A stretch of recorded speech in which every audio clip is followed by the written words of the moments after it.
Michèle Tabarot, bonjour. Bonjour. Bienvenue dans le Buzz Média Orange Le Figaro. Alors, député UMP des Alpes-Maritimes, vous êtes aussi la présidente de la Commission des affaires culturelles de l'Assemblée, qui suit notamment avec beaucoup d'intérêt et un certain nombre d'initiatives les dossiers consacrés aux médias.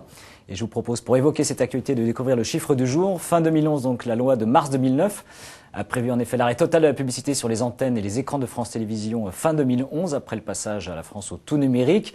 Depuis janvier 2009, il n'y a déjà plus de publicité après 20 heures. Avec Jean-François Copé, vous avez engagé une certaine forme de combat pour justement arrêter ces décisions. Pour quelles raisons? C'est-à-dire de maintenir la publicité en journée sur les chaînes publiques. Nous avons pensé qu'il était intéressant de pouvoir faire un point, un an après la loi, sur les évolutions et voir comment les choses s'organisaient. Donc en tant que présidente de la commission en charge de ce domaine à l'Assemblée, j'ai organisé une table ronde avec tous les acteurs et bien entendu Jean-François Copé qui présidait la commission dite Copé pour rénover l'audiovisuel public. Et donc il a été très intéressant de pouvoir faire le bilan d'abord de cette suppression de la publicité donc en soirée, de voir comment eh bien, le groupe France Télévisions s'était réorganisé et voir très concrètement eh bien, s'il y avait un intérêt particulier pour maintenir la publicité la journée ou pour la supprimer. Nous savons que nous avons, dans le cadre de la loi, prévu une clause dite de revoyure pour nous permettre et pour permettre à la fois au gouvernement et au Parlement de pouvoir se retrouver, de faire un premier bilan. Et nous avons souhaité, parce que normalement le Parlement travaille toujours dans l'urgence, nous avons souhaité bien commencer à travailler suffisamment tôt pour faire le point. Je pense que c'était en plus une période intéressante. On avait des informations signalant à la fois que le public est très, très heureux de la suppression de la télévision en soirée et des sondages qui montrent que sur la journée, eh bien, il y a un impact moins intéressant. Il y a eu un point aussi avec les chaînes privées pour voir au niveau de la publicité ce qui s'est passé, comment l'année 2009, voilà, pendant l'année 2009, comment les choses ont été vécues. Et en réalité, on voit eh bien, que les chaînes privées n'ont pas particulièrement bénéficié de cette suppression de la télévision en soirée sur France Télévisions.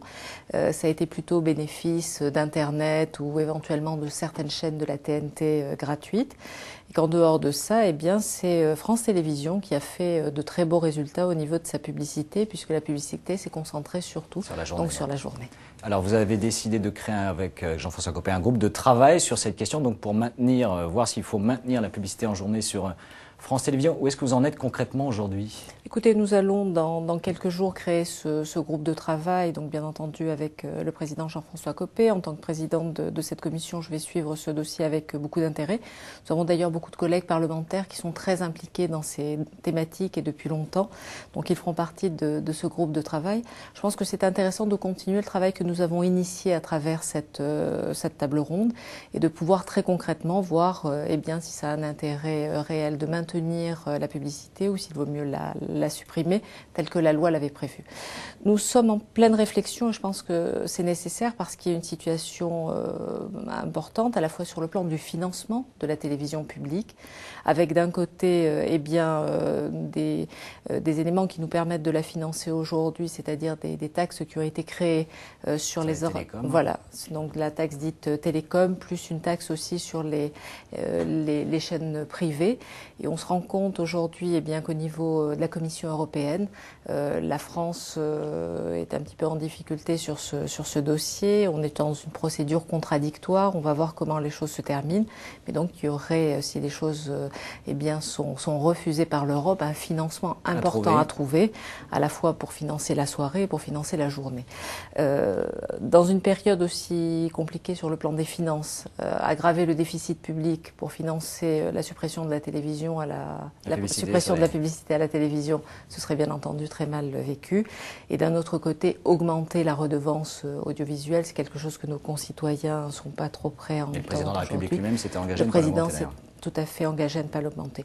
Donc je pense que nous sommes dans notre rôle de députés, de parlementaires, d'élus de la nation, eh bien, qui voient une évolution et qui essaient de voir à la fois les aspects positifs de cette réforme. L'objectif est atteint. Je veux dire que sur la soirée, on le voit, on fait bien la différence entre ce qui était un peu le souhait entre les chaînes publiques et les chaînes privées. On voit qu'au niveau de la création, au niveau d'un certain nombre de soirées, eh bien, France Télévisions a réservé des créneaux sur de l'opéra, sur du théâtre, en première soirée, en première partie de soirée. Et c'est vrai que c'est une grande chance de pouvoir voir cette télévision publique évoluer. D'un autre côté, il y a l'aspect financier, on est obligé de le regarder. Alors, est-ce que votre objectif, c'est de faire changer d'avis le président de la République qui a souhaité cette réforme de l'audiovisuel public? Écoutez, je crois que le président de la République, lorsqu'il a souhaité, il a défini des grandes lignes. C'est un petit peu ce que je vous disais, avec une télé publique qui ressemble à une télé publique, qui soit pas sous eh bien, la pression de l'audience, qui n'ait pas donc ce stress vis-à-vis de la publicité, d'être obligé d'accepter peut-être certaines émissions. Donc il a voulu une vraie différence. Et je dirais que cet objectif-là est pleinement réussi, déjà ne serait-ce que par rapport à la soirée. On voit que sur la journée, les problèmes d'émissions vont rester, on en a parlé au niveau avec les professionnels, mais vont rester approximativement les mêmes, qu'il y ait de la publicité ou qu'il n'y ait pas de publicité.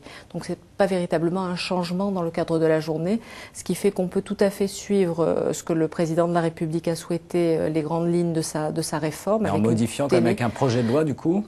Alors il y aurait la possibilité, donc c'est encore un petit peu prématuré de l'évoquer, mais c'est vrai que ce groupe de travail pourrait faire des propositions et entre autres peut-être une proposition de loi pour permettre justement de travailler autrement et puis de maintenir donc la publicité la journée. Alors très rapidement, il y a une autre polémique qui s'est développée dans les médias concernant le successeur éventuel de Patrick de Carolis à la présidence, je rappelle l'été prochain de France Télévisions. Est-ce que le Parlement a déjà été saisi de cette question? On a vu le nom d'un certain nombre de successeurs, dont le favori Bompard cité dans les médias. Où est-ce que vous en êtes, vous les parlementaires, sur ce sujet? Voilà, donc nous avons à travers la dernière révision de la Constitution et bien maintenant la possibilité de donner notre avis sur le futur président donc de France Télévisions. En réalité, donc c'est le président de la République qui va proposer tout d'abord au CSA de donner un avis et ensuite aux deux commissions des affaires culturelles et de l'éducation de l'Assemblée et du Sénat de se prononcer. Donc nous n'avons pas encore été consultés, il n'y a pas encore de nom sur la table des députés pour qu'ils puissent tout d'abord auditionner le candidat choisi par le président et puis ensuite voter, puisque je vous rappelle donc que la Constitution, enfin à travers cette révision de la Constitution, nous avons la possibilité donc de pouvoir voter et accepter ou refuser eh bien, le choix du président de la République. Eh bien, Michèle Tavarot, je vous remercie. Merci à vous. Merci d'être venu dans le Buzz Média Orange Le Figaro et nous nous retrouvons dès demain avec un nouvel invité. Merci encore et très bonne journée. Merci bien.